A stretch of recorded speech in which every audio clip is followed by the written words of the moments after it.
Hello everyone, कैसे हैं आप सभी लोग। आशा है कि आप लोग बहुत बहुत अच्छे होंगे। आइए आज 12 अगस्त साल 2024 के हरियाणा करंट अफेयर इस वीडियो में हम पढ़ने वाले हैं। आइए सेशन की करते हैं शुरुआत। वैसे 12 अगस्त को कौन सा डे सेलिब्रेट करते हैं? इंटरनेशनल यूथ डे सेलिब्रेट करते हैं। राष्ट्रीय युवा दिवस तो हम लोग सेलिब्रेट किया करते हैं कब? राष्ट्रीय युवा दिवस हम हर साल सेलिब्रेट किया करते हैं 12 जनवरी को, और अंतर्राष्ट्रीय युवा दिवस हम सेलिब्रेट किया करते हैं 12 अगस्त के दिन सेलिब्रेट किया करते हैं। ठीक है, तो अंतर्राष्ट्रीय युवा दिवस आज ही के दिन सेलिब्रेट किया जाता है। आप सीईटी मेंस की तैयारी कर रहे हैं तो स्टार आईक्यू एप्लीकेशन पे आपको सीईटी मेंस का बैच मिल जाएगा जिसका नाम है लास्ट बैच। और के साथ साथ दोस्तों, अगर आप लोग जेबीटी की प्रिपरेशन कर रहे हैं, JBT teacher, HSSC JBT teacher की तैयारी कर रहे हैं, तो इसके लिए एक नया बैच स्टार्ट किया जा चुका है जो है शिक्षक बैच है। ठीक है ना, इसमें कंप्लीट हरियाणा जीके आपको मेरे द्वारा पढ़ाई जाएगी, के साथ में ईवीएस भी आपको मैं पढ़ाने वाला हूँ। ठीक है, सो ये तो आपके लिए मेन बैच है ये, के साथ साथ एसेसरी रूप से जो है ना उसके अंदर बाकी आपको एडिशनली कुछ सब्जेक्ट और भी एज मिल जाएंगे एसेसरी रूप से, सहायता के रूप में। बाकी मेन तो वो हरियाणा जी के आपको पूरा डिटेल से जो है ना उसके अंदर मेरे द्वारा आपको पढ़ाया जाएगा। एक भी सवाल आपका नहीं छूटने वाला है, और के साथ साथ ईवीएस भी। ठीक है, खैर आगे बढ़ते हैं। अगला सवाल हमारे पास में कि धान की सीधी बिजाई अपनाओ, 4,000 प्रति एकड़ हरियाणा सरकार के द्वारा वित्तीय सहायता दी जाती है। इसके लिए हरियाणा सरकार ने किसानों के हित में फिर से मेरी फसल मेरा ब्यौरा पोर्टल है वो स्टार्ट किया है। अगर धान की कोई सीधी बिजाई करता है, मतलब बिना रुपाई के, तो उसके लिए उनको जो है ना 4,000 रुपये प्रति एकड़ की वित्तीय सहायता दी जाती है। हरियाणा में किस जिले में मुख्यमंत्री श्री ने महारानी पद्मावती कन्या महाविद्यालय का शिलान्यास किया है तथा कॉलेज के निर्माण के लिए 31 लाख रुपए देने की घोषणा की है? तो पद्मावती कन्या महाविद्यालय का शिलान्यास किया तथा कॉलेज के निर्माण के लिए 31 लाख रुपए की घोषणा की है। ये वो डिस्ट्रिक्ट है, कौन सा? पलवल डिस्ट्रिक्ट है, पलवल के अंदर, यानी कि ऑप्शन नंबर ए इसका ठीक है। पलवल में मुख्यमंत्री जी ने महारानी पद्मावती कन्या महाविद्यालय का शिलान्यास किया है, और के साथ साथ नेताजी सुभाष चंद्र बोस स्टेडियम में करीब 14 करोड़ रुपए से बनाए गए इंडोर स्टेडियम का वहां पे भी उद्घाटन किया गया है। यहाँ पे मौजूद थे पंडित मूलचंद शर्मा जो कि कैबिनेट मंत्री है। इसके साथ साथ जो है ना वो कुंवर सिंह है, और जो राज्य मंत्री है हरियाणा के श्रीमती सीमा त्रिखा है, ये भी हरियाणा में राज्य मंत्री है। और इसके अलावा यहाँ पे कृष्णपाल गुज्जर भी है, ये केंद्रीय मंत्री है भारत सरकार में, और लगातार इनके पास मंत्रालय पद आ ही रहा है, और हरियाणा के मुख्यमंत्री साहब तो हैं ही हैं। ठीक है, चलिए सर जी, ये था हमारा जो सवाल पलवल का। और पलवल में एक दूधोला आपको जरूर याद रखना है, पलवल का दूधोला जो याद रखना है, क्योंकि पलवल के दूधोला में विश्वकर्मा स्किल डेवलपमेंट यूनिवर्सिटी है, बहुत इंपॉर्टेंट है, हरियाणा की एकमात्र स्किल डेवलपमेंट यूनिवर्सिटी के रूप में जानी जाती है वो। हरियाणा के किस जिले में विश्व स्तरीय शूटिंग रेंज, स्पोर्ट्स कॉम्प्लेक्स और state institute of engineering and technology की आधारशिला मुख्यमंत्री जी के द्वारा रखी जाएगी?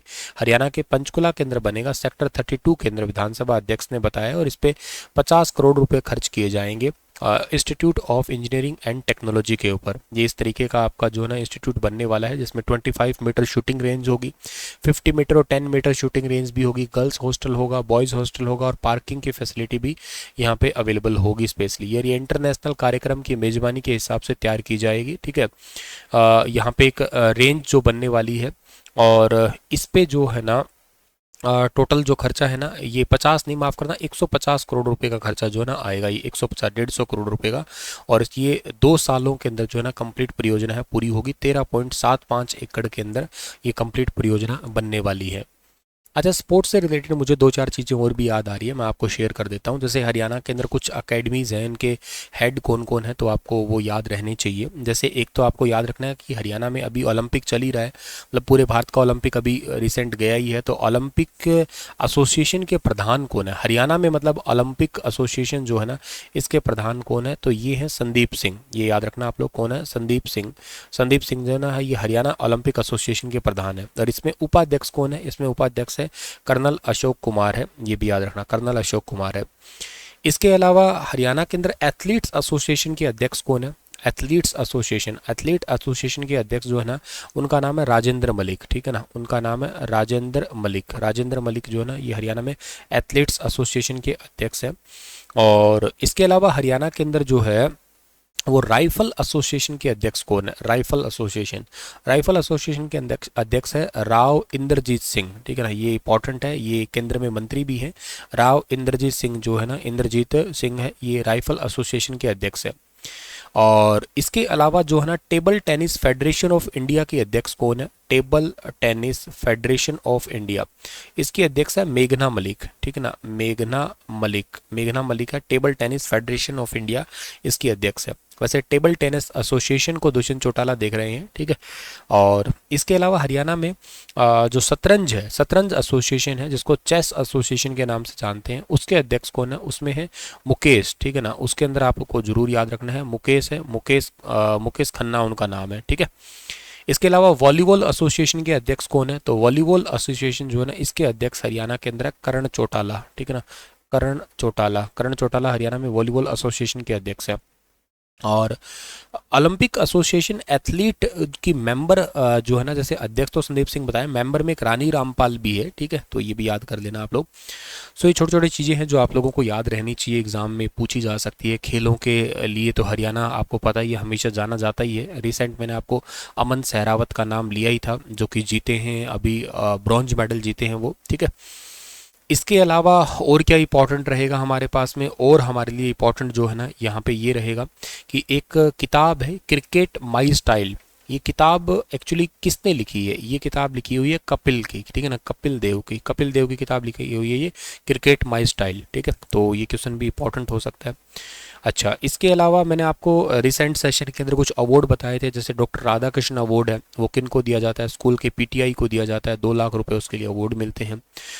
शायद याद होगा आप लोगों को। एक एकलव्य अवार्ड भी मैंने आपको बताया होगा, एकलव्य अवार्ड मिलता है कनिष्ठ खिलाड़ियों को मिलता है, इसके लिए भी 2 लाख रुपए ही दिए जाते हैं। वैसे एक वशिष्ठ अवार्ड है, गुरु वशिष्ठ अवार्ड है, कोच को मिलता है, ये 2 लाख रुपए इसके लिए मिलता है, ठीक है। एक रानी लक्ष्मीबाई अवार्ड है, तो रानी लक्ष्मीबाई अवार्ड है, ये जीवन भर खेलों में जिसने योगदान दिया है, स्पेशली महिलाओं को मिलता है ये, तो 2 लाख रुपए इसके लिए भी दिए जाते हैं हम। तो ये सब चीज़ें आपको याद रखना है डियर, ठीक है। पेपरों में एक आधे क्वेश्चन है यहाँ से छोटे छोटे हैं, वो पूछे जा सकते हैं। नेक्स्ट आपके लिए जो सवाल रहेगा वो क्या है? कुछ क्वेश्चन रिवीजन में है। हरियाणा के किस जू में शेरनी सुधा ने पहली बार 2 शावकों को जन्म दिया? रोहतक जू के अंदर जन्म दिया है। हरियाणा राज्य एग्रीकल्चर मार्केटिंग बोर्ड के चेयरमैन कौन बने हैं? ये आदित्य देवीलाल चौटाला बने हैं। आप मुझे कमेंट में बताना, मैंने एक दिन बताया था आपको हरियाणा राज्य कृषि विपणन बोर्ड कब बना था, इसकी स्थापना कब हुई थी, इसका हेडक्वार्टर भी बताना आप लोग। किस राज्य को सर्वश्रेष्ठ पशुपालन राज्य का खिताब मिला है? तो ये मिला है हरियाणा राज्य को ही। हरियाणा का पहला पीएम दिव्यांसा केंद्र ये किस जिले में खोला गया है? महेंद्रगढ़ डिस्ट्रिक्ट के अंदर। हरियाणा का कौन सा विश्वविद्यालय न्यूजीलैंड के मैसी यूनिवर्सिटी के साथ मोरिंगा पर मौसम के प्रभाव पर रिसर्च करने वाला है? ये चौधरी चरण सिंह हरियाणा एग्रीकल्चर यूनिवर्सिटी इसके साथ में करेगा, ठीक है। तो चलिए इसी के साथ ये सेशन समाप्त होता है, और आपके लिए मैं एक सवाल जो है ना वो छोड़ रहा हूँ, आप मुझे बताइएगा। एक तो मैंने आपको बता दिया हरियाणा एग्रीकल्चर मार्केटिंग बोर्ड है, उसकी स्थापना कब हुई है, ये तो बताना ही बताना है आप लोगों को। और के साथ साथ जो है ना आप लोग मुझे ये बताइएगा, आज का जो होमवर्क आपका रहेगा वो ये है कि अभी रिसेंटली भारत के प्रधानमंत्री जी ने कुछ रेल लाइन परियोजना का शिलान्यास किया है, ठीक है। उसमें से आपको ये बताना है कि एक रोहतक डिस्ट्रिक्ट है, रोहतक डिस्ट्रिक्ट के अंदर रोहतक डिस्ट्रिक्ट या रोहतक के अंदर आने वाली परियोजना है वो कौन सी थी रेलवे लाइन वाली, ठीक है ना। वेरी इंपॉर्टेंट है क्योंकि वो काफ़ी दिनों से न्यूज़ में थी इसी करके, ठीक है। तो ये बताना रोहतक डिस्ट्रिक्ट के अंदर एक रेल लाइन थी, वो कितने किलोमीटर है या उसका दोहरीकरण किया गया है, रोहतक के अंडर आने वाली है, तो इसका बता सकते हो आप लोग मुझे कमेंट के अंदर, ठीक है। चलो sir, thank you so much, stay happy stay healthy. मैं मिलता हूँ आप लोगों को अपनी अगली क्लास के अंदर, तब तक अपना ख्याल जो है ना आप लोग ज़रूर रखना। राधे राधे।